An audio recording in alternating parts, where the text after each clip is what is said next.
Hello guys, അസ്സലാമലൈക്കും. ഇന്ന് നമ്മളങ്ങോട്ടാ പോണെന്നില്ലേ? ഇന്ന് നമ്മളെ വല്യമാനെ കാണാൻ പോവാണ്. അതായത് ഫസൽ ഫാമിലിയത്തെ വല്യമാനെ. നമ്മളവിടെ എത്തിയപ്പോ തന്നെ വല്യമ്മ നല്ല ഉസാറായിക്കണുണ്ട്. നമ്മളെ മാപ്പിളി വല്യമ്മ എന്തൊക്കെ കാര്യമായിട്ട് പറയുന്നുണ്ട്. നമ്മളെ തിന്നാണേ എന്നോട് എപ്പോ ചായ വെച്ചോ മോളെ.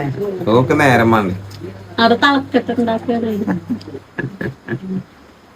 ഇതോളെ കുടിക്കൊണ്ടാക്കി അല്ലേ നമ്മളെ മാപ്പിളക്ക് ഒരു ചായ കൊടുക്കാത്തതിന് നമ്മളെ പെരിയ കൊണ്ടാക്കാൻ അറിയാം വല്യമ്മ. എന്താ ചെയ്യല്? ഇതിപ്പോ നമ്മളെ വല്യമ്മ കെട്ടുവിന്റെ വല്യമ്മ നമ്മളെന്നെ അങ്ങോട്ട് മറന്നുപോയി. ഓല പറഞ്ഞിട്ട് കാര്യമില്ല, ചായ വെച്ചിട്ട് അരമണിക്കൂറായി. പിന്നെ ഓലോടല്ലേ തള്ളൊക്കെ കഴിഞ്ഞ് നമ്മള് നേരെ അടുക്കളയിൽ പോയപ്പോ നമ്മളെ ഉമ്മയും താത്തി നമ്മളിലാറ് മുന്നെത്തിക്കണം കേട്ടോ. പിന്നെ ഇത് കുത്തിരിക്കുന്നത് ആരേച്ച് ഞങ്ങളെ വാപ്പേട്ടെ. ഞങ്ങളെ വാപ്പ മുട്ടയൊക്കെ അടിച്ചിട്ട് മറ്റേ ദുൽഖർ സൽമാൻ ആദ്യം കുത്തിരിക്കാണ്. പിന്നെ ഉപ്പാനോട് ഭർത്താനൊക്കെ പറഞ്ഞ് നമ്മള് നേരെ പോണത് അനുവിന്റെ റൂമിക്കാട്ടോ. ഓൽക്ക് എന്താ അവിടെ പരിപാടി എന്നല്ലേ, റിയേഴ്സലാണ്. എന്തിനാന്നല്ലേ, ഓനെ മുഖത്തൊക്കെ അടിച്ചാനാണല്ലോ. ഞാൻ താത്തി ആ റോള് കുറെ ചോദിച്ചു, പക്ഷെ അമ്മക്കൊന്നും ഓനെ ആ റോള് തന്നില്ല.